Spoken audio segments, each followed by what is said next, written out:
We are live All this right, morning. hi. Dude, I'm like half awake. Okay, cool. I'm 100% awake because I always run at 100%. You always run at 100%? Always, always. If I'm out of bed. Yeah, If I'm in. but your day is like what? 2 hours? What? My day's like 4 or 5 hours. How dare you? Yeah, there we go. Besides, I got to work on my dreams. So what are uh, we going to talk about? we are Um, gonna talk about, I don't know if we're gonna figure out a topic as we okay, go, but cool. prior to this call, we Yes. had an interesting conversation about Yeah, marketing.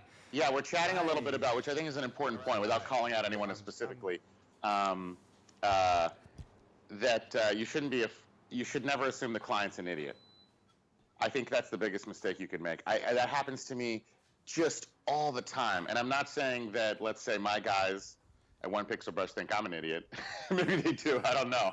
But there is an element of like, when I'm working on my personal piece, I'm going to make it awesome because I know what awesome is. But when I'm working on something for somebody else, uh, they just want whatever. Let's just figure out what they want.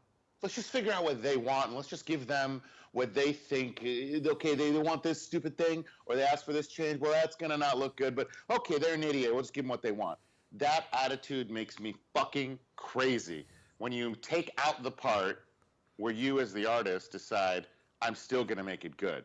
I'm still gonna make it good. I'm still gonna look at it with my fucking eyes and make it good at the very least. And it has to be filtered through my eyes, through my taste. Otherwise, you have no compass with which to make any decision. You're just blind in the dark. And that happens all the time where people are scared of whoever's in charge and stop. I mean, it's not like you shouldn't listen to them 100% to everything they say, Right. but that stopping the fight where you suddenly don't have a horse in the race anymore because you've thrown up your arms. That is such a fucking cop-out, and it makes me so pissed because that's your job, is to always have a horse in the race and then have that horse get shot in the head and then pick it up by the fucking legs and drag it Why are you across the so finish angry, line. dude? Why are you so angry? we got sauced up talking about it before, and because my constant job, my 4 hours a day job, is So you're so is busy helping during the day.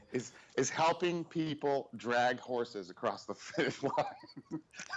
that and I'll give you another analogy because this has happened before. Again, it's fresh on my mind because we got a lot of clients and a lot of guys and a lot of stuff we're working on right now. It's like you got these kung fu masters and they're all really good at kung fu. Obviously, I hired them. Of course. They have to be. And then you tie one of their arms and one of their legs behind their back, and you're like, all right, now do kung fu. And they're like, well, I don't know how to do kung fu. My arm and leg is tied behind my back. I'm like, use your remaining fucking arm and leg. I don't understand what you don't understand. Do you know what I mean? Yeah. Every job is, you have some handicap. Every job is like those levels of Bomberman that really suck with conveyor belts. Did you ever play Bomberman? I They're used like, to. you just want to play that one level of Bomberman, just the regular one. You don't want any fancy level. You don't want ice. You don't want any bullshit that comes off from the side that you can't expect. You just want to play a Bomberman level. Yeah. But there's no job that's like a regular Bomberman level. Every job has some annoying thing, and then when you lose because of some annoying level thing, you're like, well, the level screwed me. No, it didn't. Just get better at Bomberman. Yeah. Play the same damn game. So yeah, that issue comes up, oh my God, all the time, where someone has amazing personal work, amazing, like just unbelievable, some of the best I've ever seen. And then as soon as we're on something, there's an issue of, how do I make it good because I can't do whatever I want, or I started with a screenshot, or they told me to add this thing. Now, granted, you can change some stuff, you can suggest some stuff, you can tweak some stuff, but you can't ever throw your hands up and say, well, they want this, so now it's over. Every image, and it's crazy to think about it this way, but every image you ever work on for everyone should be, how can we make this the best thing anyone's ever seen? Like the best piece of concept art like on the planet Earth. Even when it's for a lesser named client, that happens too. Where someone is like, well, what's this for? Oh, well, it's for this 75-year-old dude's fantasy novel he's been writing. Do you know what I mean? And Yeah. then you're like, it's not for Halo, so I'm going to make it, in your mind, it's weird, you get in this mental space, in your mind you're like, oh, well, this is some 75-year-old dude's fantasy novel, I'm just going to give him some shit that he's going to be happy with, and he's going to be happy with it. Yeah, probably. He will be happy with whatever, but how about this? How about you make it the best piece of concept art anyone's ever seen, even if you were working on Halo or some huge IP? Because the reality is... Such a crazy notion. It's so crazy. try to make it good. Try to make it good art. And the crazy fucking thing is, even if you were working on that big IP, if you have that attitude, you probably, even when you're working on that big IP, you probably still wouldn't give it your all. You'd be like, okay, you might. I've been saying this quite a lot, actually. When you start on a project, you get fucking excited, like especially if it's a project of your dreams or something like that. Something that you always wish to work on, and you get like super excited. Holy shit, I'm working on this? Oh my God, the best day ever, right? Or even the best week or month. And then somewhere along the way, like halfway there, maybe a month later, or maybe a couple of weeks later, you're like, oh no, I have to do another version of this? Oh. Yeah. Oh yeah. No, that's classic. Like the sizzle is gone, the love is gone, and now you're just like, I'm no longer. I'm just gonna just do this thing and get it done. That's totally common. That totally happens, which is really exciting and really good for me, because every single guy that I work with or person is like so freaking talented, so good, has such a natural sense of design and composition. And anytime it's a wrong road, it's always, or almost always, like did you remember to make it good? There's an element of that. There's an element of like, look at it with your own art eye. Right. And look at this other piece that you did on your own that was an awesome version of this. Can we just do that again? Yeah, can you please try? Yeah, well, I mean, everyone tries really hard, but I'm still learning the ropes too. Obviously, I only know me as a concept artist. I don't know, and I'm worse than all my guys for sure. They're all better than me at this point. But I'm always amazed at, like, you know, something might be super obvious to me in terms of something, and I could see that skill in them in some of their pieces, and then it doesn't happen, and it's up to me to figure out, like, why, I wonder, did that not happen? And I'm still learning the ropes of that. But it comes down to sometimes fear, sometimes not knowing, and honestly, it's my responsibility because that's my only job.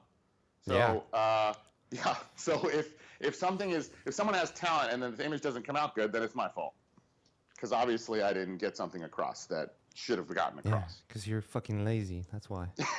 I used to be. Now I don't know. Now I'm like, I don't know. I'm working at like 2 a.m, like you. Damn, Daniel. Yeah, I mean, not until 2 a.m, but I go to dinner and have a nice evening. But then I come back at 2 a.m. Right, that's the difference, though. Yeah. I do not go for dinners. I sit in front of my computer 24/7. I know, and I'm richer than you. So how does that working out for you? I don't know. No, actually, there's no way I am. There's no way I am. What do you? I still drive a Mazda 3, a 2008 Mazda 3. What do you? You could afford a better car, though. Nah, idea, but it's LA, so who cares? Plus, I got a motorcycle now, so. Yeah. So something when you're saying that's something that you need to realize here, having a good car means you're poor.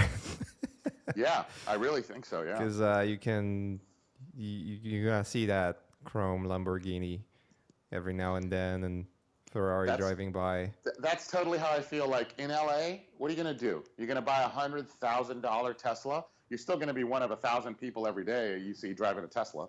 Yeah. So for me, like if you don't really care about the drive, and how can you? You're sitting in traffic. So if you don't really care about the driving experience, if it's for the cachet, which I totally believe in, like if you want to buy something for the cachet, for the baller points, cool. But the problem is, even an M3 is not going to get you that. You're just going to be a guy who's leasing an expensive car like an idiot. Yeah. Or you paid cash for it. Really?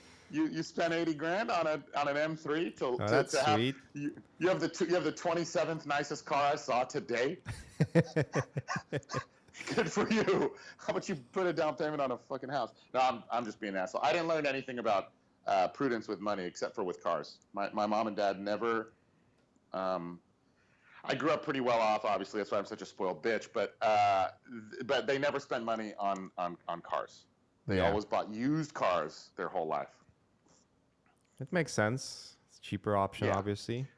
And cars, regardless whether you own it or not, you're still gonna have maintenance. Still gonna have repairs.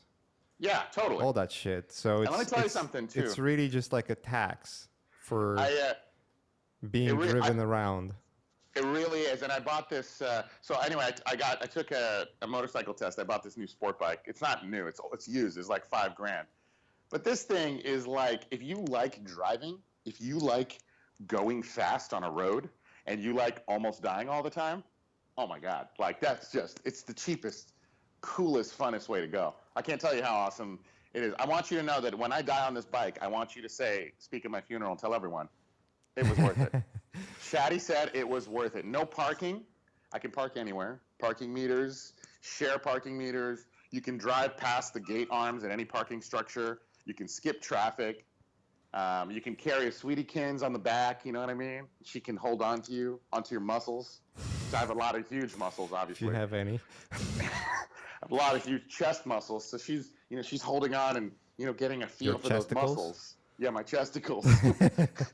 Getting a feel for like, these muscles, I'd like to touch them in real person someday.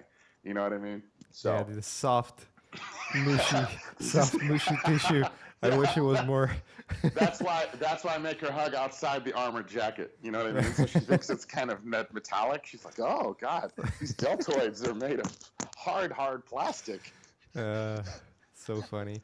We're obviously fooling around. I mean, it's in my terms, it's not even morning yet. Right. What time do you wake up?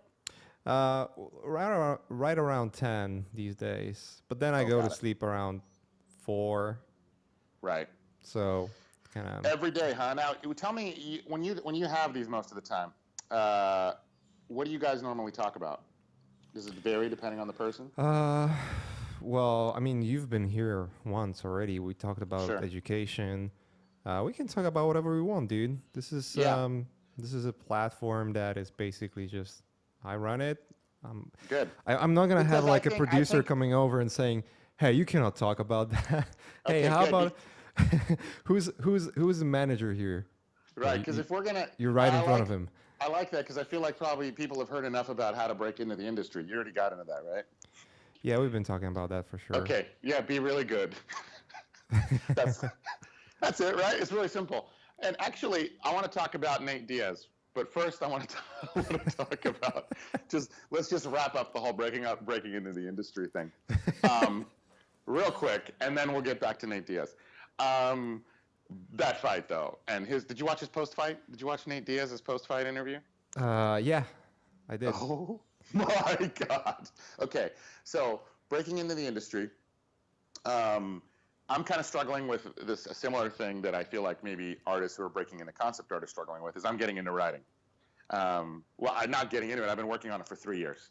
Right. And I've been working on an animated feature, and I've probably rewritten it, just the basic story outline 200 times. I have professional screenwriters that come and consult with me for 6 hours at a time. We sit down in my room with note cards. We break it all down. They ask me questions. I go home. I go for a week with like all these problems. I try to solve them. We watch Tangled and animated movies that we like. Then we come back and beat it out and beat it out and beat it out. And we've done that, like I said, 200 times, probably working on it really hard for 8 months, but before that, on and off for 2 years.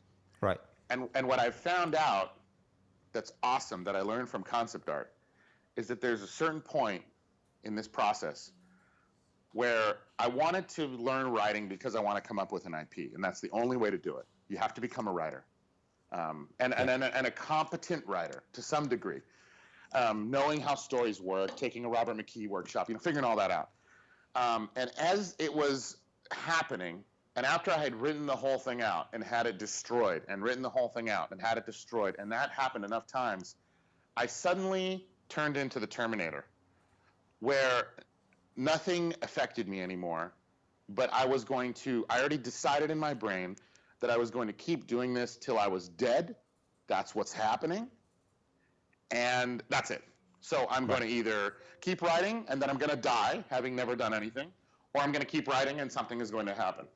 And that's it. That's the end of it. And so once that decision was made, it was really easy, because I was like, oh, I don't care how many revisions you make.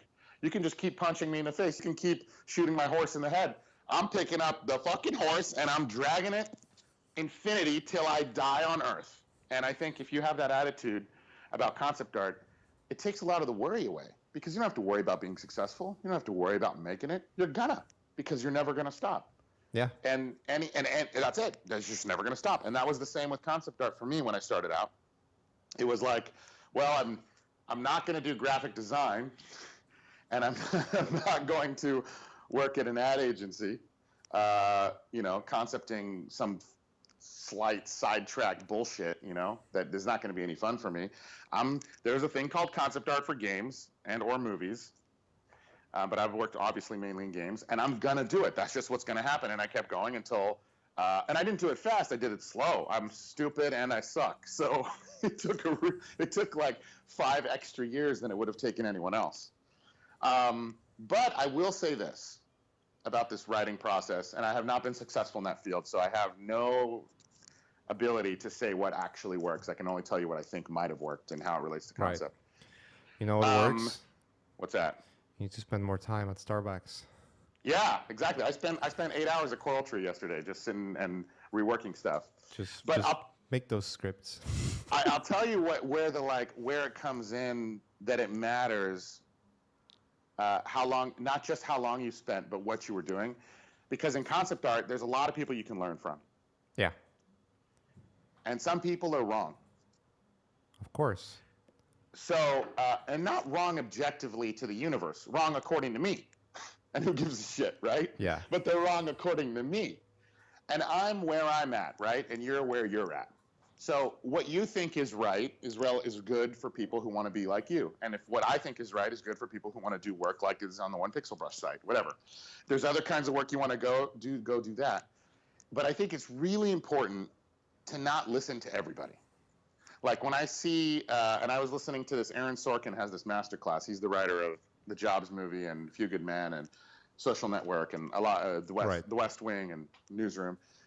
So he had this workshop you could get online called Masterclass. It's so awesome, actually. It's like $90 and you get his unlimited watching of these 30 videos that are tutorials from Aaron Sorkin, right? And they have one from Werner Herzog on film and Christina Aguilera on singing and Usher on performance. It's incredible. It's really cool. And it's only $90 for class. So he was saying one of his things is he's got a very talky writing style. And he was saying, I learned early on that I can't give my script to anyone because there's a lot of people that are going to pick it up and read it and be like, there's too much talking. You need a little more action. And then he'd be like, okay, but that's not me. That's not what I do. That's not what I'm trying to do. That's not my goal. Yeah. So I think it's really important. And a lot of times I see on Facebook, and I'm not saying this is not a good thing to do, I see people post work, and then they're like, hey, man, any CNC, welcome. You don't need CNC from everyone. Yeah. You especially don't need CNC from someone who you don't know knows what they're talking about. This is not crowdsourcing. You're not crowdsourcing your art. You just need CNC from someone who you respect their opinion.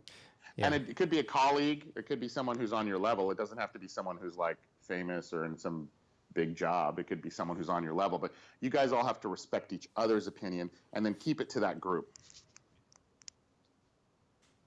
That's my thought on that. Dude, so deep. So deep.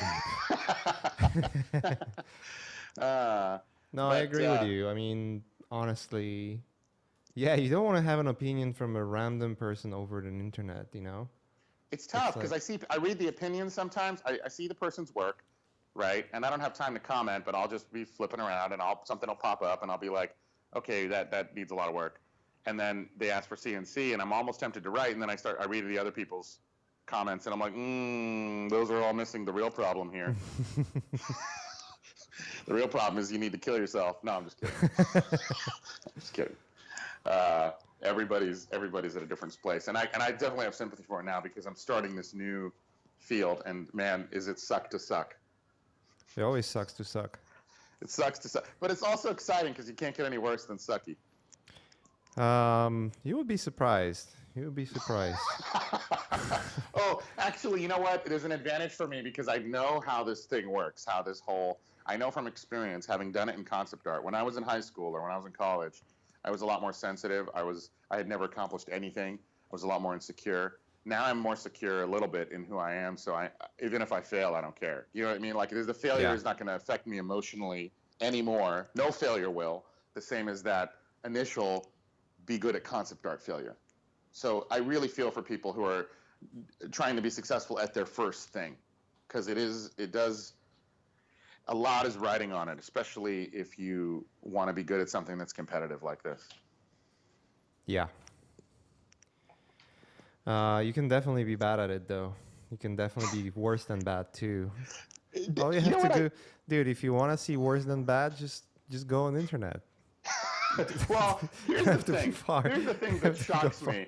I've seen people who started who were as good as, let's say, a John Sweeney or an Aton, right? John Sweeney's, and both of them are at Naughty Dog, working on awesome stuff, and they're both like unbelievably good. We're coming up on you too, by the way. We got some concepts that are looking better than old Mache. I'll show you sometime. I'll show you. No, they're like unbelievably good. But yeah, as these guys, if you look at their graduation portfolio, there's other people that graduated at the same time as them, whose work is pretty much the same as when they graduated. Ooh, that's a bummer. It's a real bummer because sometimes, and this is something that I think if we're going to talk about art and how to get good, because I'm not good at art anymore, but I'm really good at making people good at art, because that's literally my full-time job, is making people good. Is that if you are just kind of practicing, if you're just practicing, you're just like, I'm just going to do a bunch of iteration, or I'm going to do a bunch of life sketches over and over again, and I'm just going to do a bunch of paintings, I'm going to post them on Facebook, and random people are going to give me feedback. It's incredible how 5, 6, 7 years later, you still are the level that you were before, because you weren't heading in a direction. You didn't look at somebody's work and say, I'm going that way. What did that guy do? Let me go try to do what that guy did. Yeah, I mean, you need to have some kind of direction going. You need to know one thing that you can do. It always works, and you will always know whether you're in the right spot or not. Is looking at the best work that is out there. Is your work as good as that? No, then that means you're pretty far from where you want to be. Right. Because guess what? A lot of work that you see online, it's the work that's been posted.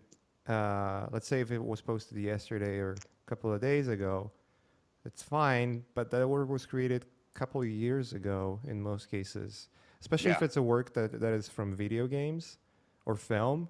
That's something that this specific artist was doing, I don't know, 3 years ago, 2 years ago. 2 years minimum, right? And at least, yeah. Yeah, most games production usually takes around 2 years and whatnot. So what you can expect is, so he was doing this 2 years ago. What is he doing now? If he was that good 2 years ago, and it's usually there's obviously progression going on there. In most cases, I mean, I've seen artists that never progress either, and they work in film and games and whatnot. Yeah. But in majority of cases, it's just like, this is already a past. It's almost like looking at the sky, right? Like when you look at the sky at night and you see all the stars and whatever, it's not really real time. It's million years ago. Yeah, right. Because how light travels really, I mean, fast, but it's like million light years away from you. which Totally. means you're basically looking at the history. And it's the same when you go on forums, unless it's like a personal work, then you're looking at the history of what this person was doing way back Totally. when, right? Because 4 years And in the industry, it's a lot of time, dude. now, do these that union that you got in film makes the art really shitty, huh? No, I don't know. I mean, there's I don't want to say it makes it shitty. I would say Sometimes. sometimes it's like with anything, when you. I mean, how many times you've been in video games, right, in a studio, and then you see that one person that is there, and you're asking yourself, how in the fuck? You know what I mean? Right, right, right. Like Yeah, that happens. That happens everywhere. That yeah. happens in. It's really hard to. It's really hard to fire. It's really hard to fire people, especially because you feel bad because they do good enough work to like get by. Um, yeah, I feel bad for. Well, I feel bad for us as an outsourcing studio and for my guys because everybody is fighting for their life all the time. You know what I mean? Like we are as a company. Like how many bad images for Call of Duty, which is one of our bigger clients, would we do both of the Call of Duties, or two out of the three? How many bad images before they fire us? Like one, two. We could have Right. done 50 good ones in a row, but if we do like two shitty ones where that particular art director is like, well, these are really Yeah, you're bad, or smoked. I'm fucked. Yeah. Totally, we're fired. That's it. We're fired. Now I don't work with them anymore. And it's not as harsh as that for my team for sure, because it's my job to make them better, and so I work with them a lot.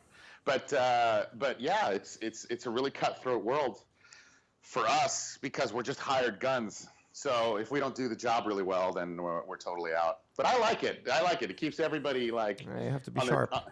yeah, it keeps everybody on their tippy toes, and it changed my way of approaching concept art. Well, actually, this I think is important. This is another like philosophy thing that may or may not be accurate, but I believe it, and it's worked for me. Hey, here I call it knowledge coming from my ass. Okay, cool. This is knowledge coming from my, because I don't want people to be like, well, that's not the only way. I heard there's other ways. Okay, there's other ways, but of course, I'm saying my way that I think is right because I'm saying it based on my experience. Yeah. Which is just like I want the guys to pick up the job and pretend like they wanted to make it awesome, like try to make it the best thing they've ever done in their life, no matter who the client is and no matter what the constraints are.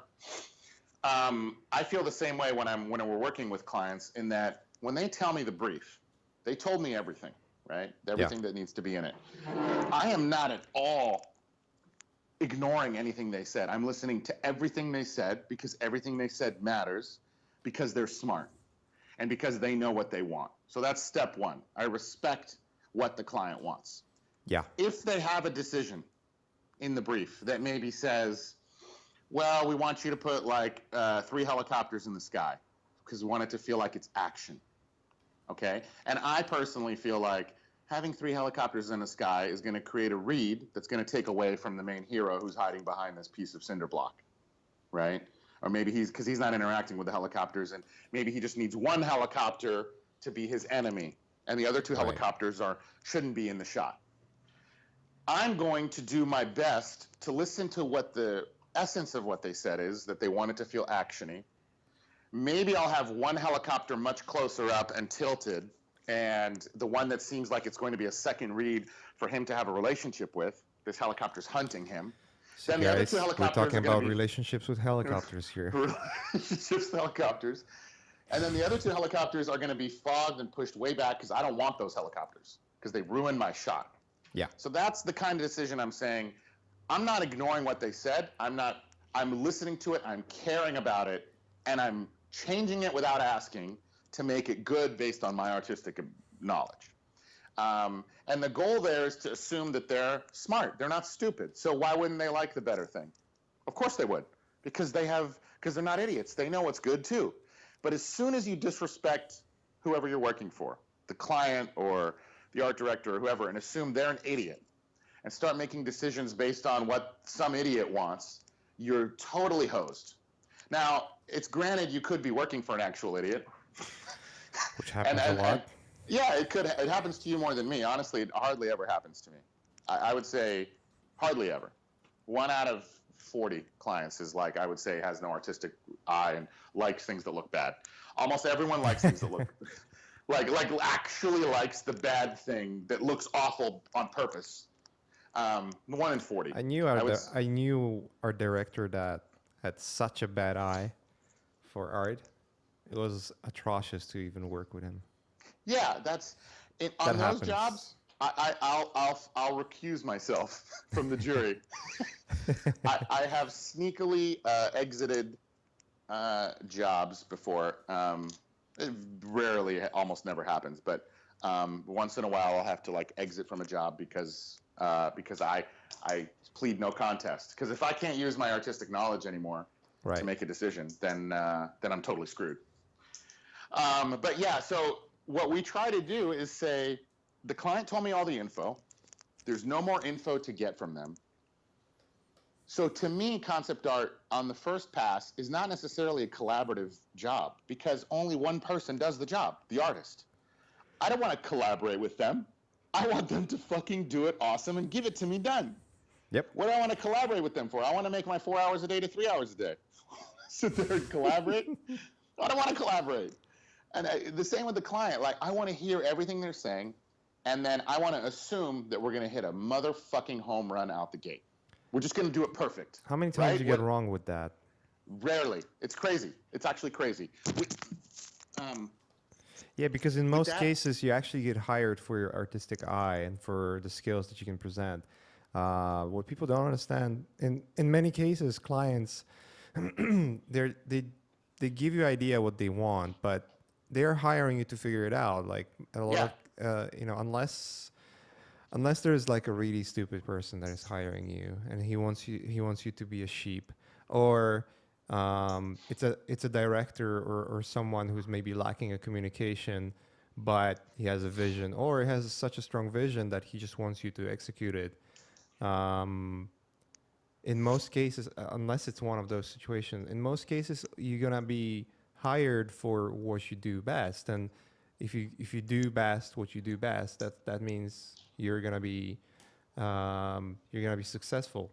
Now, granted, let's say if you're Aaron Beck, and you've created that whole District 9 keloid look, and you basically designed how fucking everything looks right now in sci-fi films, I can guarantee that you're getting those requests to pretty much repeat the same shit. Totally. That's annoying. I found it that's one of the most annoying things, is that there's an assumption that you cannot come up with something better, Totally. And I understand. It's a trend. It already works. People have seen it. All that stuff. So and I'm a little bit. I don't know if I totally disagree with that, because I can tell you from experience. I'll see an artist who has 5 beautiful paintings of a castle at sunset, and the job that I want to give them is a slightly more modern castle during the day, and it's a disaster. And you're like, what the fuck? That happens too. You told me about this once, that you had someone who was just like, oh my God, from seeing what you do, you should be fucking killing it. And I've heard it from few friends, art directors too. Listen, that happens all the time, and if I knew the solution to that, I need to talk to people. I mean, it doesn't happen that obviously. All the team gets so much more right than they get wrong. They hit it out of the park like 99% of the time, or maybe almost all of it's done, but just the lighting's a little bit off. But that does happen where someone has a lot of things that they do right, and then on this other thing, and I don't know what it is. I think it's not caring, but sometimes it's not. Sometimes people are adamant, like, no, I care and I'm trying. Right. And I'm like, really? Okay. Well, then what could it be? And they're like, well, I just didn't see it, and now I see it after we went through it and you explained it. And I'm like, all right, cool. Well, let's try the next one. And then people sometimes get better, and sometimes they don't. Sometimes they keep making the same mistakes over and over again, but they can do it like pretty 80% good. So we can work together for a while because they can just kind of get 80% good. But I'm Gotcha. fascinated by the process of learning and how certain people step it up and certain people can't. I think part of it is courage. Like the people that get better, they're constantly not afraid of their concept Right. and not afraid of making it good or bad. They're constantly attacking it and breaking it. Like one of the common things that can happen is you can have a guy who's really good at juicing composition, like really good at shapes, really good at designing cool shapes, right? Yeah, explain what But juicing means because a lot of people will not know what the fuck you're talking about. okay, Like what? juicing, Steroids? What? juicing kind of. Juicing means taking like let's say the shape of the way a bush interacts with grass, and maybe the bush is just sitting on the grass.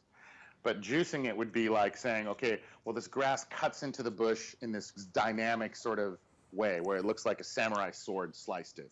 Right. And doing that with everything, like the easiest example is rocks and snow. The way rocks interact with snow. How many bits of dark rock are protruding out of the white snow, and in what arrangement? And does that arrangement have a movement and a rhythm to it?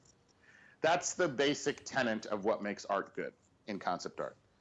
Is having all your shapes be quote unquote juiced, mean styled, mean have movement, have energy, have nice arrangement. Now that's extremely hard to explain without. Yeah, because it's just your own dictionary. It's your own dictionary, and of course, my mental dictionary is correct, and I think everyone's is, because what's amazing about it is when you see some work, like John Park just posted this piece with a boat on the ocean. Yeah. You Well, saw that piece? Yeah, that's John Park though, you know. Okay. Well, what I'm saying is, the juice was strong with it, and everyone agrees. Everyone agrees. No one. It got the commiserate likes based on the amount of juice that was in it. When I saw it, I was like, "Damn, that's juice," and then it got 1,000 likes. So it's not a completely unknown personal thing. It's somewhat universal. When things have juice, the most likes I think I ever got was on this crappy painting of like an ocean sand with some rocks and a wave hitting it. It got around because of the juice. Yeah, it had so much juice. so much juice. People love juice. So, what was I saying about juice? Oh, so someone who has juice, right? Who has a lot of natural juice and does a lot of paintings with that. You'll tell them, okay, you'll give them a brief, and you'll be like, all right, but now there's going to be, a barn, and it's in a field, and there's a tractor coming up, and there's a guy here, and there's this and that. All of a sudden, they start photocompositing things, forgetting completely that they're supposed to juice it. Forgetting completely that, hey, the ivy growing up the barn should be juiced. The light shape coming across the side of the barn should be juiced. And also, let me say as a side thing about juicing for its own sake is good, but juicing to help the storytelling of the image is really what juicing is intended for. Like, you make those rock shapes coming into the snow have an angle and a direction. The direction they're angling for is to the hero that's walking up the snowy slope, right? That's the point of the juice, is to sell the story. So there's a bigger overall sort of idea. Yeah. There's a reason we're drinking all this juice. And that is to quench the thirst of the protagonist. You like that? So, dude, I don't think I'm fully awake to appreciate it fully. Well, your brain is like an M3. It's good, but it's the 27th best. No, I agree with you. Juicing, it's just cracking me up how you come up with your own explanation of things and with your own words and made up phrases. But can we talk about Nate Diaz for a second? Yeah, we can Okay. we can talk about whatever the fuck we want to talk about, dude. Okay, guys, everyone. Now, artists aren't normally into sports. Yeah, right? so majority of people were like, "Oh my god, UFC again." Okay. Well, have you talked about UFC before on this thing? I've mentioned it a couple of times, but Okay, you mentioned it. I didn't have like a really long conversation or anything like that. We're gonna have one. We're gonna have one, everybody, and I want everyone to seriously consider. We're gonna jump into questions later on too, so don't worry. Okay. How much more time do we have on the UFC thing? I have time. I probably have another half an hour, maybe 40 minutes. Okay. All right. Okay, half an hour sounds good because I got to roll too. But let me tell you about. Let's talk let's do about 15. 15 minutes of Okay. that tops. Okay. I don't know if we need 15 minutes, but okay. Here's the thing. So everybody, here's what's going on. UFC Ultimate Fighting. You know what it is, right? It's guys fighting in an octagon with no rules, basically, except for you can't eye gouge and There's you a can't lot punch of in the back rules of the there. head, and you can't bite. You can't do some things, but you can use any martial arts style. And what's awesome about it is it basically made us realize what martial arts are real and which are bullshit. Yep. Right?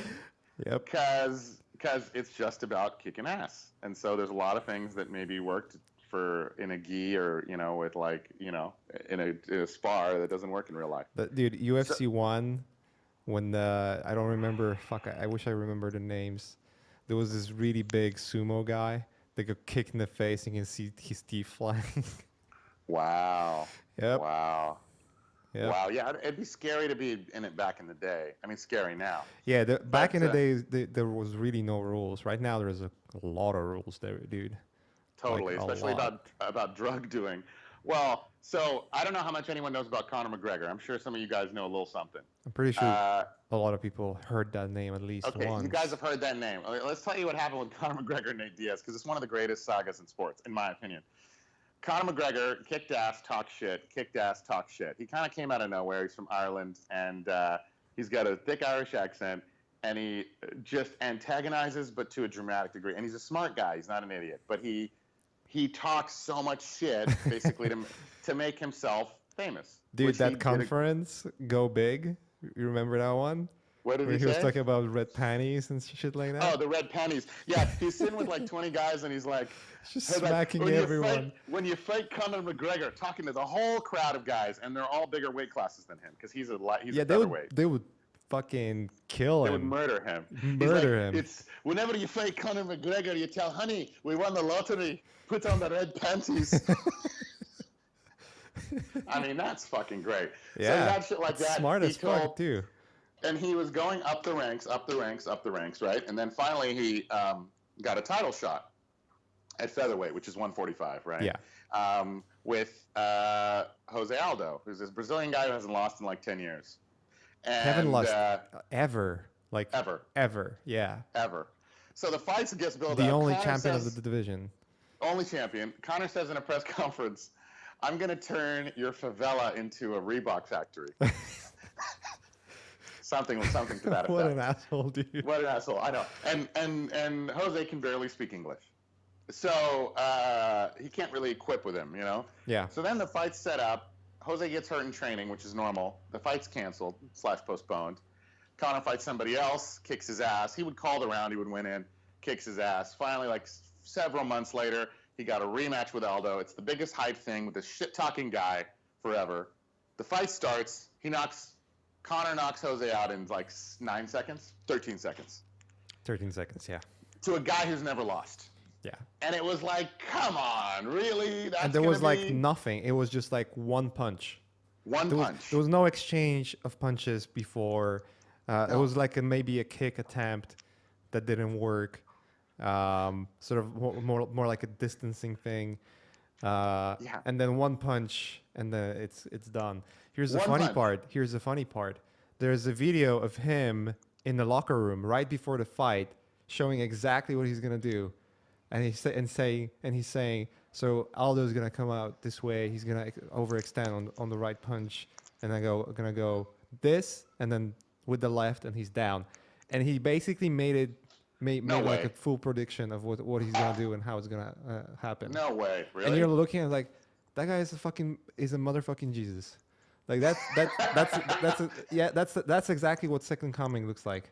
Yeah, no, he is a ninja. He really is a ninja. Like his accuracy and his punch throwing is just incredible. He's a really good boxer. Really good. Yeah, so good. And so 145 beats Aldo, wins the title, and then everyone's like, "What are you? Awesome, good for you. You're going to defend the title."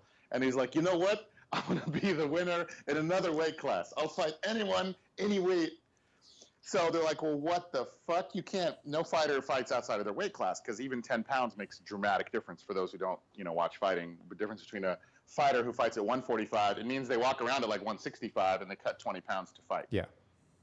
So at 155 it could be 175, and that 10 pounds is actually quite a difference in fighting. So he says he'll go up to 155 to win that title belt. So Dana White, UFC guy, walks around and says to people, all right, well, I'll try to find you a fight at 155, and they can't find anyone. Well, find this guy. he wanted to go. They gave him a title shot with Dos Anjos. Dos Anjos, that's right. And what happened? Dos Anjos he got fucked hurt, up his leg. fight. Yeah. Right. So then Dos Anjos got hurt and couldn't fight. So they needed someone to replace Dos Anjos. There you go. That's correct. Right, at 155. And the only person they could find was this guy, or one of the people they found was this guy, Nate Diaz. Yeah, he called him out before, too. Right, Nate called him out, right? And said, I'll fight that piece of shit. So for those who don't know, Nate and Nick Diaz are the most Stockton, California, just broy idiots who've ever walked the face of Earth. They are hilarious. Both of them are just amazing. And what's so endearing about them is they really care about each other. And they're real, like they don't fake anything. They talk.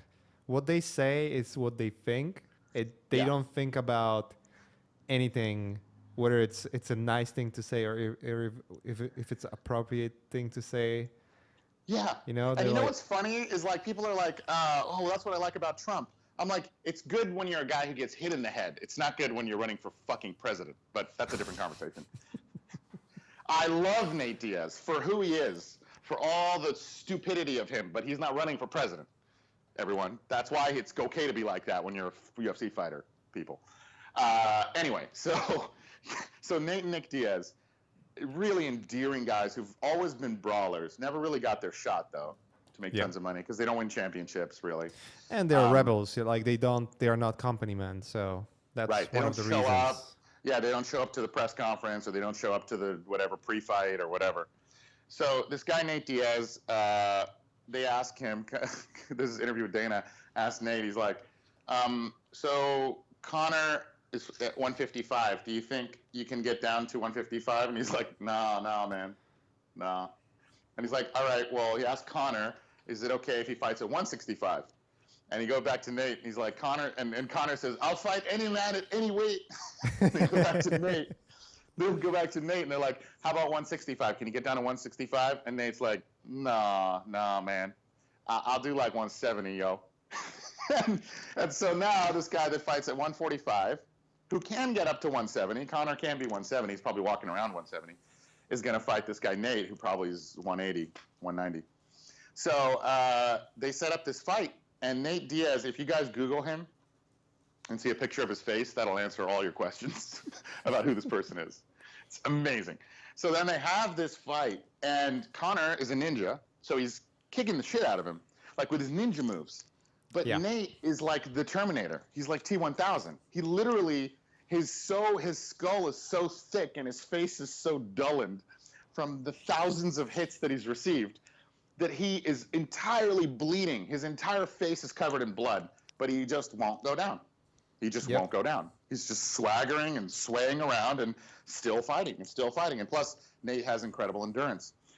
So suddenly, Nate gets him into some sort of jiu-jitsu hold and gets him on the ground, locks him up, and Conor taps out, which means he loses. Well, I mean, the way it went was Conor was fucking schooling Nate how to fight in the first round.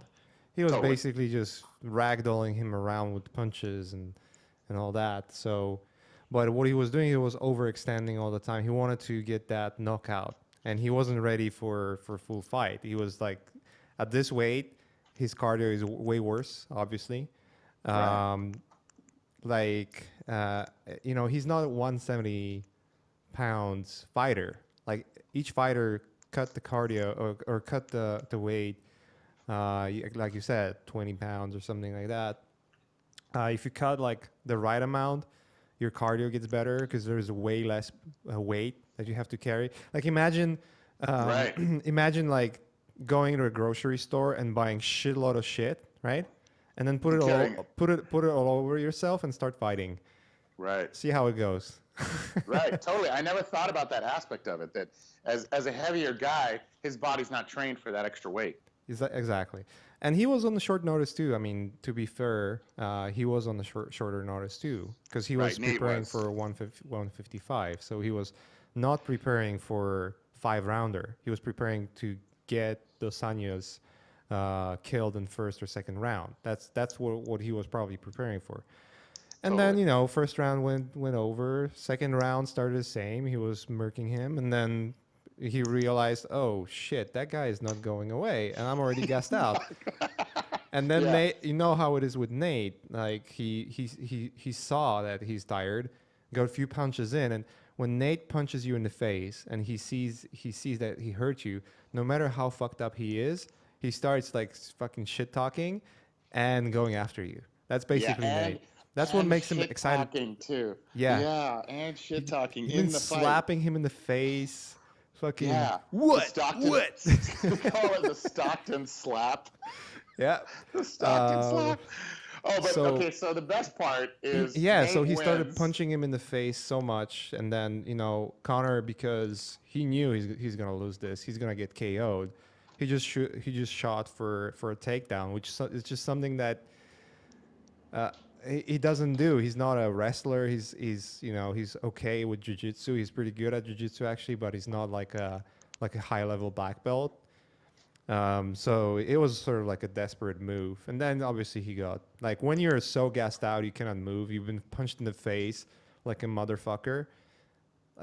I guarantee you're not gonna have strength to defend against like a really good black belt jiu-jitsu Right, and it's practitioner. it's it's interesting to think of Nate because he's such a thug as like really advanced at jiu-jitsu, but he Yeah. is, and so the best part. This is my favorite moment in sports history. Nate wins. Connor gets up. Nate's covered, full face of blood. Joe Rogan, the announcer guy on this thing, hands him the mic, and he's like, "How do you feel? You just beat the biggest champion, became the most famous UFC fighter, whatever of all time." And he grabs the mic and he's like, "I'm not surprised, motherfuckers." Oh God, Google it. Google, guys. Google. I'm not surprised, motherfuckers. It's just And you know what? Connor was a gentleman about it. Even he said, I didn't conserve my energy. I lost, and I'll take it like a man, and I'll come back, and I'll be better. Yeah, I I was mean, like, it was classy. yeah. If look, like all the shit talking and all the fucking being an asshole and whatever, for him it's a business. You can clearly see that for him is a business because he Right. does that. All, like whenever there's a fight approaching and whatever, he just do it as a business move, just Yeah. insulting everyone because that sells. I mean, he made it from not making any money and being on the brink of broke, and basically he wanted to quit MMA, and the only reason he didn't is he got called to be in UFC like for the first time. Because he was like, Oh, I'm, that's I'm interesting. quitting. I'm gonna go back to fucking being in a restaurant or something. Whoa. But he didn't, and he because he can talk shit, and that sells. And he made a lot of smart moves and fucking murk people with words, and then actually knock out everyone. I mean, for 145er, he's a big 145er, dude. Yeah, he is. That cut weight is And he's shredded. He's shredded when he loses that yeah, 30 pounds. it's like a deadly, almost like a deadly weight cut for him. So Yeah, totally. he's more of a 55er to be honest. Like from the amount of weight he has to cut and his size. He's smaller than Nate though, and in martial arts it's really important. Maybe it's less important in jiu-jitsu because jiu-jitsu is it has to do a lot about strength, but also when you're really good technician in jiu-jitsu, you can, or if you know the technique really well and you know how to execute, you know that you're conserving so much energy, you're using your leverage to overcome bigger size opponent, and it works. So size matters less in jiu-jitsu than any other part. Like in wrestling, size really matters. It's a fucking, if you have a big fucking gorilla running at you and he's a good wrestler, you're gonna be ragdolled like a bitch around the octagon. Like no matter how good you are at the defense, he's just gonna pick you up and throw you in the air. Gonna look like those ragdoll games, basically. Well, that it's so. The end of that story is that Connor and Nate had a rematch, They went 5 bloody rounds, and Conor finally won his dignity back on decision. And that's fine. It was a close fight. Arguably Nate won, but fine, Conor won. No, I wanted Conor I wanted won okay, for barely, sure. but I wanted Conor, not for sure, barely, but I wanted Conor to win just so that he could maintain his dignity. But Yeah, I mean he won split decision obviously, so it's not like for sure. But he definitely won first and second round, and he won the fourth. There was an interview with the referee, who was right in the middle, so he's not scoring cards, and even he said if you sit someone down 3 times in the fight, in boxing, getting someone knocked out, that's a 10-8 in scorecard, no matter how the rest of the round is going to look like. So he basically knocked him down 3 times, and right, if the fight would go for another 5 minutes, he would probably lose, right? right. But that's how it is in sport. This is a sport. You have scoring that is done within a certain amount of time, and within that time frame, he won on score basically. So Totally. And if you now, for those who don't give a shit and maybe have some interest, I think one of the most entertaining things that you could ever watch in your life right now is that was the best fight, by the way. That five rounder, good. that was a Oh, so war. good. I fucking loved it. It was so good. And I was at a bar and everyone was rooting for Nate, which I was surprised about, but it was funny. But Nate has a post-fight interview, which you watched, where Nate Diaz is covered in blood that has been wiped up. He's smoking CBD oil out of the vape pen, and he's being interviewed about how the fight went. And he's high for sure, and he's him, and he just got his face bashed in, and he's talking for 15 minutes, answering questions, and it's the most unbelievably incredible human thing I've ever seen. It's one of the best things I've ever seen in my life. Because Nate is barely functioning at this point, and he's such a badass. And Conor's post-fight was good too, because they were both just being really frank and giving each other props and stuff. I like sportsmanship myself. I love sportsmanship. Yeah, I mean Conor really needed to win, honestly. Oh no, I'm actually glad he won, because now they're going to get a 3, and Conor's going to, maintain his dignity. If Conor lost, he couldn't talk shit anymore. Yeah, that would be hard. I want shit talking Conor. I'm sad. I wanted him to lose the first one, but I'm glad he won the second. Even though I was rooting for Nate. Okay, questions, you said? Yeah, let's do some questions here. Let's talk about art more. Yeah, let's talk about art. I'm gonna actually pull it up here. I have those questions right here. See what I did there? I can pull up the fucking chat here. All right. Oh, nice. Good. We're gonna try to answer as many as we can. And pick the ones that you think will have good answers to them. If it's like how to break into video games, then you can just. Vladimir is asking, what do you guys think about future of storyboarding? Is it going to evolve some way, become obsolete, or there's always will be a need for dedicated storyboard artists at pre-production stage? I have a lot of opinions about that. What do you think?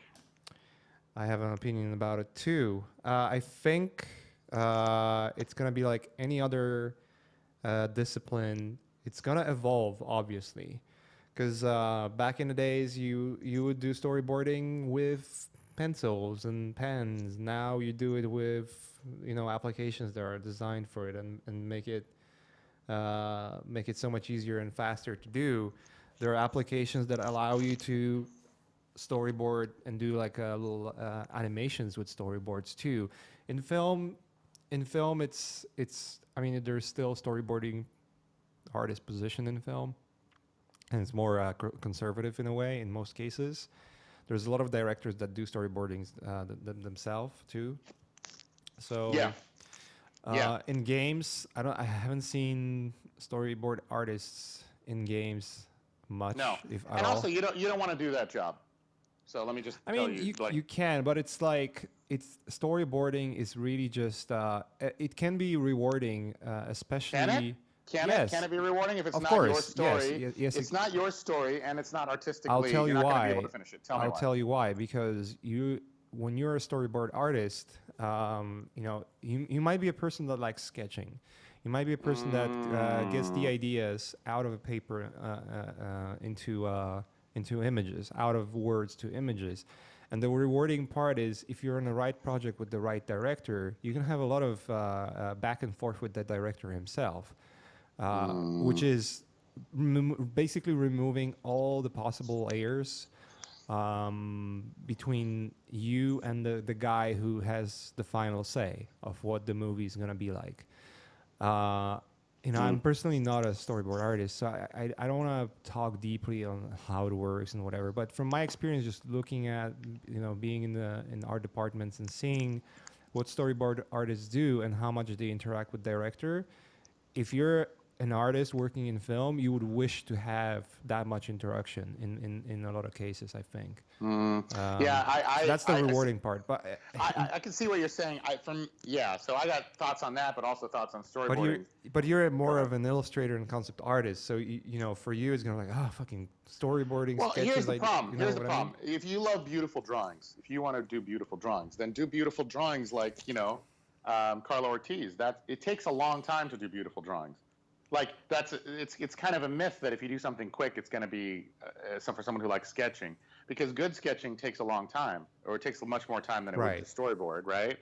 So storyboarding is really just a grunt work, shitty ass job, in my opinion, because you're laying ground for cinematography. You are, and you are doing some heavy fucking lifting. I'm not saying it's not extremely important, but as an artist who likes making things beautiful, right? It really, if you're thinking I can't see being satisfied by that career path if you're an artist.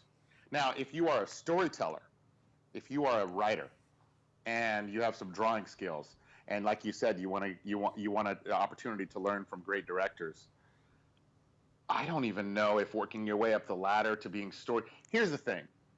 I guess I'm just too ambitious in my mind to want to be anybody's right-hand man.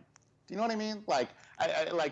Granted, the director is going to be an awesome person if you had that one experience, but you're not going to be working with a high-level director unless you've been storyboarding your whole life. You know what I mean? Like, you're not going to just go off the street and be like, hey, we're looking at this art school for some storyboarders to work with, Andrew Stanton on the next Pixar movie. No, that guy has been at Pixar for 15 years storyboarding. So I would say if you love art, and I don't know if this question came from this perspective, if you were like, well, I'm good at art, but I don't know if I'm that good enough, and I think I'll just do storyboarding instead because it just takes quicker sketching skills. You're not deciding the shots, really, or maybe you are a little bit. You're not making things beautiful because you don't have the time. You're just figuring out story beats and story elements, and if you don't plan on becoming a storyteller, then you're not going to be satisfied as an artist doing that. So that's all I'm saying. I can see your point. And then I'll also say this. Right now, it's very fresh in my mind because I'm doing storyboards right now. After I said all this. But you've been an artist before, so that's a little different angle to come with. And I'm trying to learn story. And I just made a story reel for the movie I was telling you about, because I'm working with these screenwriters, and I watched Pixar. They have this thing called a story reel where it's storyboards with dialogue and sound effects, and you make it into a movie, and then you can watch it, and it plays just like a scene. And I thought, shit, I can do that. So there's a program called Storyboard Pro, which is jokishly expensive, that I was just asking about. I ended up and you were bitching about how expensive it is. Meanwhile, it actually makes all the work for you. Yeah, here's the thing. I don't know. I might still get it. I don't know. It's $60 a month and $1,000 to buy outright. Adobe CC, the whole suite is $40 a month, $50 a month. So I just think it's offensive. And I went to a studio and saw someone use it. He showed me how it works and all the things it can do. And it can do a little more than the Camtasia editing. You know what I mean? The editing. So I haven't been using it at all, so I cannot really judge whether it's good or not. I would say if you really want to get into storyboarding, you can pay the $60 a month and get it. But I edited this story reel in Camtasia, just the screen recording software, just using the editing tools they have, and it was pretty damn easy. It took 2 days, and I made like a 2-minute scene, which is pretty slow. Right.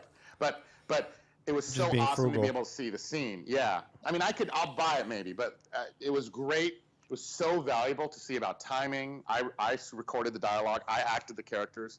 And it gave me a little window into what it's like to be a filmmaker, because I was responsible for so many aspects. I was responsible for the sound, the timing, the composition, the framing, the cinematography in a very basic level. So valuable for someone like me who wants to be a filmmaker, right? Yeah. Then I would say if you are into storyboarding only, I'll tell you another thing that we did as a studio that has worked awesome. A client needs storyboards. And we started, and I know there's programs that do this, and maybe someone can write in the comments what that is, but I don't know it. Is to build the storyboard outs in 3D and light them in 3D. And it's so easy. If you spend 3 to 4 hours finding Google warehouse assets, like we had a scene where a guy was in a bar, and then a later scene where he was in a graveyard with like a backhoe. And there was all these interactions between all these characters. We built it all in 3D. The basic building of those areas took like 3 hours. Then we could block out the scenes and take screen caps with lighting, with like Maya lights all set up like how a cinematographer would. The artist who did it had a very good cinematography eye. So they would rim light, they would front light. It was only like a handful of lights, but they would light the scene, render it, put like a little bit of an activist paint filter on it just to make it look like it's a sketch. Just a little bit, just to make it look a little more arty. So it doesn't look like a cold 3D rendering. It has like a warmer feel. Do you think we're gonna see Mr. Concept Art for this? Yeah, for Actress? Sure. No, I can't wait. He probably doesn't know about it yet, but if he does, he should. So no, I mean like a way, different person. Like someone picks up. Oh, okay, we have a Mr. Concept Art for photo bashing. Why not having a Mr. Concept Art for? No, Actress. Activist artwork is this program that makes any picture look like it's a painting by doing artificial. Yeah, I've been using everywhere. it myself. I mean, dude, no, it's just. You know what? You so do it easy.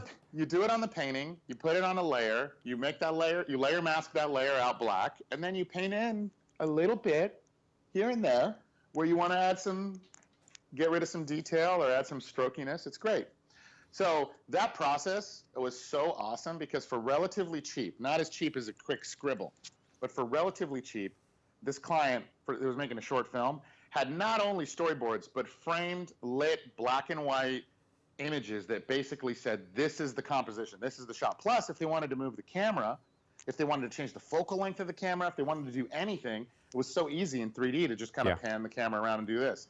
Now, that doesn't solve it doesn't solve his problem of like, oh, I want to do art. I want to like do drawings. I'm good at drawings. Well, if you like drawing, I would say don't do storyboards. Right. Let me see what was another question. That's a difficult one. It might be also, I'm not understanding it well. Maybe you're going to understand it. How do learners replicate that one arm tied behind your back, handicap on a week-to-week, painting to painting basis to practice working under strict guidelines? Sorry. Oh, well, I would say that was just a comment to try your best. So there's no way to explain it. Right. Like just try your best. Like, so when you're working on your own personal pieces, try your best. And if you get a shitty job for some no-name client that you don't care about, still try your best. Yeah, I mean, that goes without saying, right? You would think so, but even I struggle with that because when I see when I you know just it's don't a want lesser, to, like, fuck. Yeah. Do I really need to do that? When it's someone who's not a big deal, my instinct is to be like, okay, I'll just give him a little. Let me repeat this. You might be working with someone that isn't a big deal, but he might know someone who is big deal because that's his high school buddy, So yeah, and by the way, you should be doing your best regardless of how big the deal is. You're getting paid for it. So. You're getting paid, and you should have some dignity, some respect for your own ability, and some care. Yeah, imagine you're doing your own project. You as a person, let's say, flip the roles. Right. And now you have to put all your savings into a project and hire an artist because you cannot do that stuff, and you want to have someone to help you out. Or maybe you have a budget like, fuck, I really want to have like a really good painting. I can afford this guy. Oh yes, awesome. He's gonna deliver a good work. And then because you're a small client, he disrespects you. How would you feel? What the fuck? Yeah, you're right. In some ways, you should try harder for small clients because they're spending a lot more of their money percentage-wise. Yeah, I don't. Yeah, they're putting and how much you bill for stuff, especially you, is obscene. So if the person is going to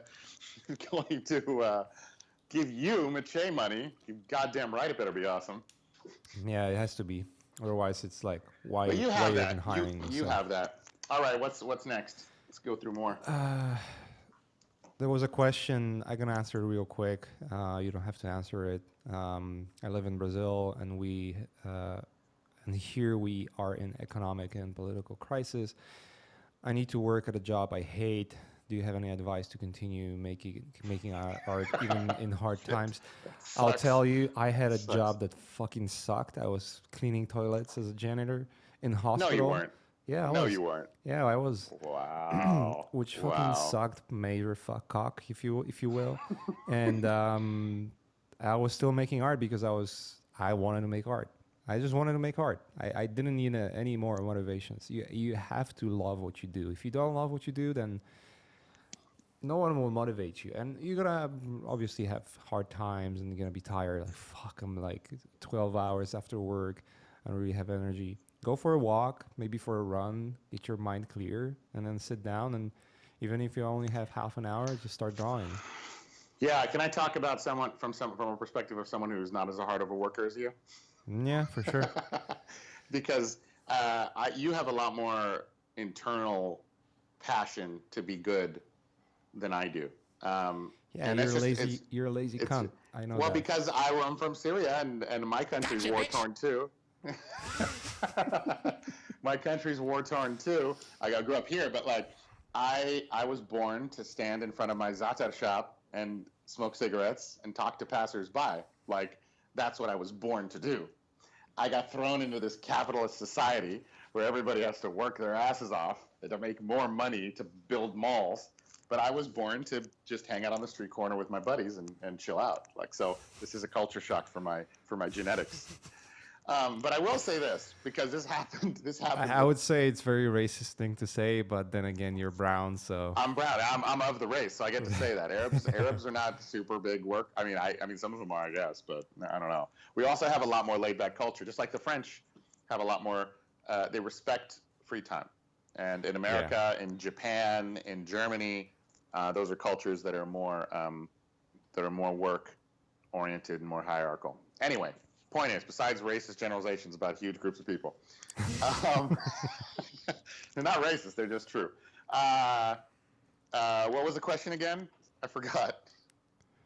We're talking about your perspective on what to do when you hate work and you still want to be an artist, but Oh, you hate right. your current work.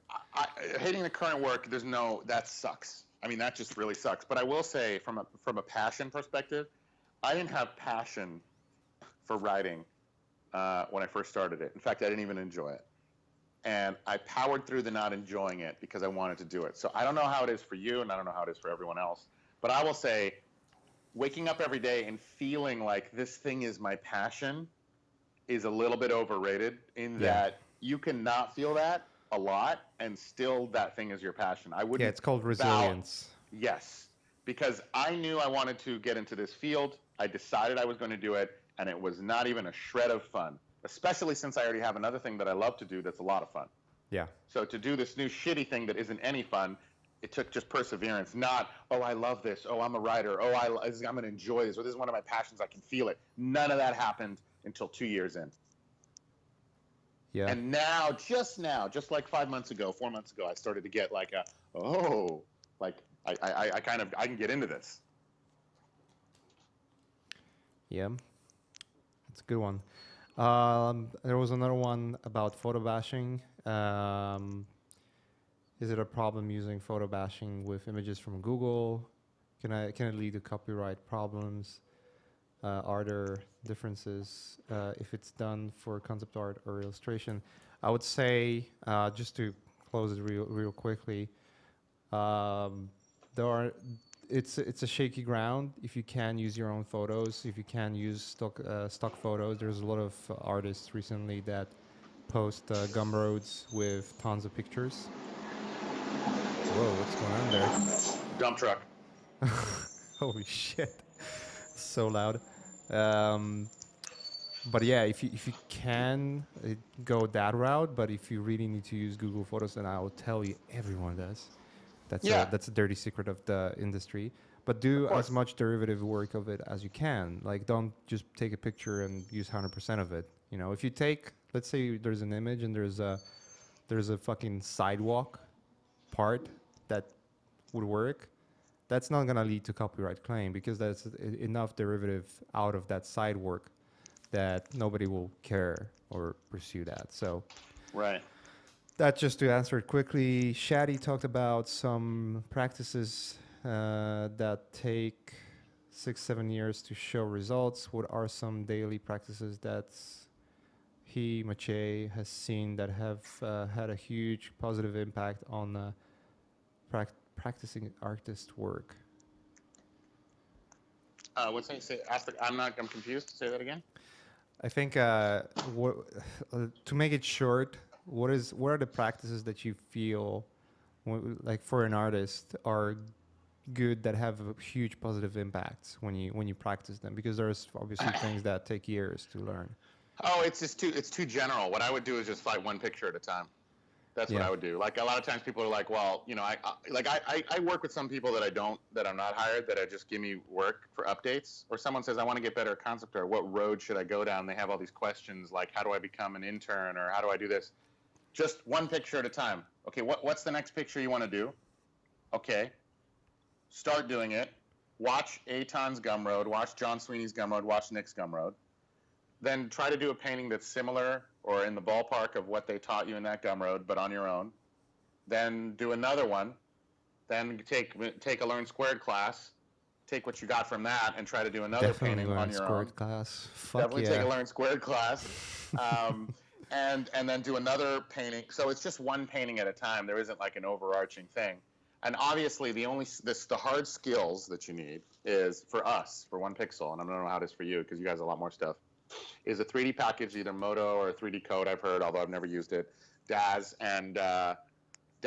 Modo, and Photoshop. If you have those three, then you could work with us in that every image is going to be some combination of those three things. Cool. So if you don't know Daz or Modo, then learn them. But I would learn them on the go. I would create an image that needed them, anything that had architecture in it, and that needed a character pose.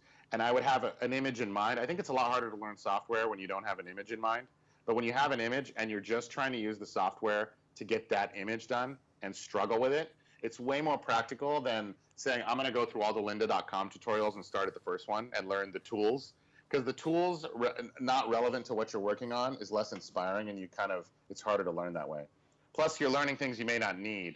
Whereas in Photoshop, we use like 10% of the program. So imagine taking Photoshop 1 and starting to learn a bunch of shit that you never end up using in concept art. Yep. Let me jump. Let me take 2 more questions here, and we'll wrap it up because I have maybe 5 minutes. Okay. All right. So there was one. Someone asked about Procreate and future of iPad. If it's something that, there it is. How does Maciej see future? It's a question to me. Damn it. See the future of iPad Pro, Procreate for work. I know he's using it for doodling, sketching, but does he see it being useful in actual workflow? Right now, no. It's more for fun. I can see this to be a future, though. Like, it definitely can be pretty good in the future. It was an interesting episode of, there's this photographer that I follow on YouTube that does he has a channel and talks about photography and trends and whatnot, and he was talking about consumer cameras and pro cameras and how the market looked back then and right now. Basically, a market for consumer cameras is dead. There's almost no new consumer cameras in development, and if they are, it's a really bad business to be in because you have a fucking iPhone that does everything for you. It's different for pro cameras, obviously, but the consumer camera. So it's for an average person that just wants to take pictures of family. Why would you buy a camera if you can do it with your phone? That makes no fucking sense. You don't print pictures anymore, and if you do, you can do it from your phone too, and you do it with one fucking click. With the regular camera, the consumer camera, it's a business that is stuck in the past. Basically, you have to use a fucking card reader and like the cards, the SSD cards, and take a photo, put it in the card, and put it in the card reader, and then upload it to your fucking Lightroom, and edit, and then you can, after 20 clicks, then eventually, after resizing it to a normal scale, you can post it on Facebook. But if you want to do it on Instagram, you have to now upload it back to or send it to yourself to your phone, and then use phone to actually post it there. It's like a convoluted workflow. Um, the reason I'm talking about this is because there are companies and there are software that are stuck that way, and they think like, oh, it's never gonna change, and I think the industry is moving so fast that and we can see how many things are becoming relevant and how many doesn't. How many artists still working in Painter, Corel Painter? Do you know any? I've heard Oh few, yeah, exactly. right?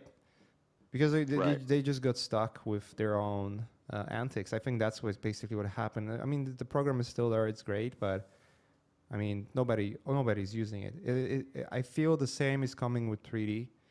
It actually connects to another question where someone asked, do you guys think that making 3D VR concepts that a director or AD can jump into and look around stuff around and whatever is something useful or something on the way? It definitely is, and that's the direction it's all going to. I don't know how long it's gonna take, but I can guarantee you that if you show a regular concept image to a director versus, hey, check this out and fucking move around in the environment and give him a 360 view of the same place, he's gonna pick the 360. It's just Yeah. like a no-brainer.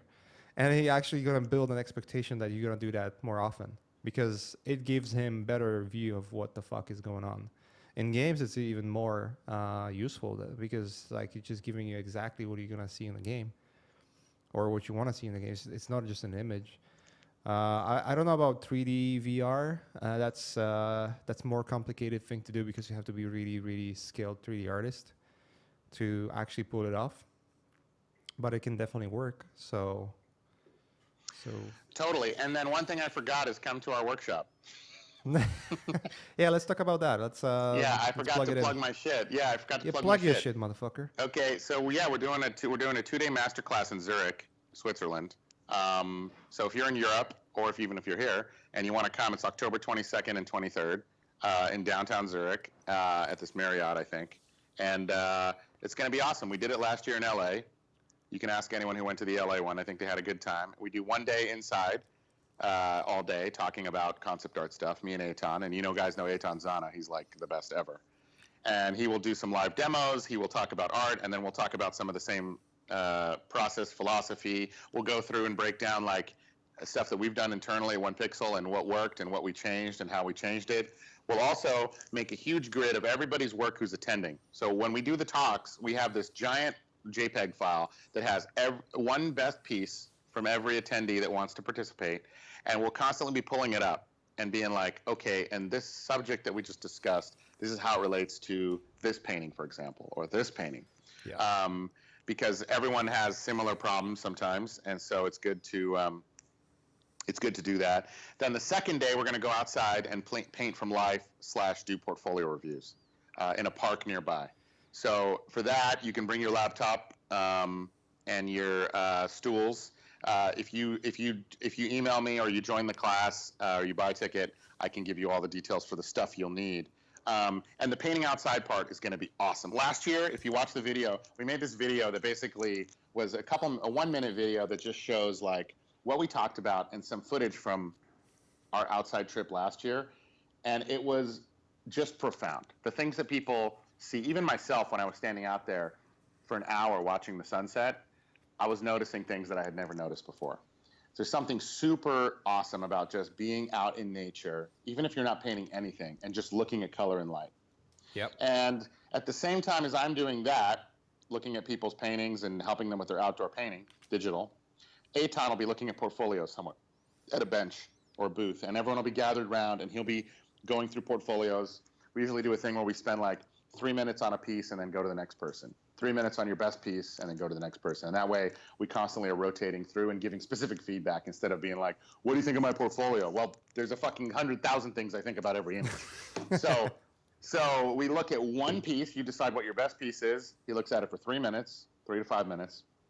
Then we go to the next person, the next person, the next person. That way you don't stand in line for a million years waiting. Plus, You're all going to be gathered around so everyone can hear what everyone's saying. So Sunday you have two options: be with Aton or be with me, or do both. We'll be outside for like 6 hours, and the first day will be like 8 hours inside. That's 2 days, and then we're doing a 3-day greatest adventure of all time that I'll tell you about, even though it's sold out. We are going to. We rented a huge place in Interlaken, Switzerland. We're going to get 2 huge shuttle buses, 14 people, and we're going to go and paint for 3 days in probably the most spectacular places on the earth. Like, I've never been to Interlaken, but I'm going to go there several days before and scout all the locations, and I know from photos. It's going to be, I don't want to oversell it, but it's going to be the greatest trip of everyone who comes. Yeah, exactly. It's going to be the greatest trip of everybody's lives who's attended it. Yeah. So even though you can't come to this one, the next one, I'm sure we're going to do one every year in a different city and in a different place in the world, is just awesome. Not only fun and inspiring, but you'll get to hang out with your bros. My problem is when I go to conferences, like I went to the IFCC and spoke at that, and it was tons of fun, and I sat down with people after for like 4 hours and talked portfolios. But my problem is going out and talking shop at a bar at night and drinking makes me want to blow my fucking brains out. That's the last thing in the world I want to do with my free time, is go out with my fellow artists and drink and talk about art. Well, I don't want to be out at night, period. I want to have dinner, and then I want to go home. You know what I mean? I don't want to party. I don't want to party. I'm old. But what I do love doing with artists and with my colleagues is going out during the day and being inspired by things that are happening in real life, not being hunched over a bar drinking a fucking drink that makes you dizzy. That's not fun for me. So we created this kind of as a thought of like, hey, you know, there's a lot of conventions and talks and people commiserate and talk shop and stuff, and that's great. But our version of that is doing it outside. So even if you can't come to the sold out thing, you think you might get something out of the other one, trust me, you will. And not only that, everyone who comes to this is like kind of in the inner circle because we have a Facebook group. And so the Facebook group from 2015, people are still posting on. And we're giving feedback because we know you, we met you, we talked to you, and you came to our workshop. So we feel more like, hey, well, we'll help this person. I'm working right now with 2 people who came to last year's workshop. Someone suggested that next trip should be to Stockton. Yeah, Stockton Slap. That would be hilarious. Like to do a Stockton like abandoned building painting trip. Yeah, that could be fun. Dude, we gotta wrap it up. I have a call in 2 minutes, so cool. Dude, what we should do is I should come over to your place and we should do like a long fucking ass podcast. Talk about a lot of shit, random shit. Just talk, just have fun. Yeah, I'm down. Bring some cameras, bring some microphones so you can see my face, my beautiful Polish potato face, and your beautiful brown Arab face. Make it the least politically correct podcast ever made. Everyone's allowed to make fun of their own race. They get one. Yeah. Everyone's allowed. Cool. Cool, dude. All right. Well, thanks for having me, and good luck to everybody, and we'll talk soon. Yeah, that was fun. Thanks for everyone who joined this morning, and that was a fun conversation. We covered a lot of topics, honestly, so it's all good. We're gonna have Shaddy back sometime soon again, so don't despair if you didn't have your questions answered. Just look out for the next one. Cool. Thanks, dude. Yeah, dude. Have a good one. Take care. Thanks, man. We'll talk soon. See you guys. Bye-bye.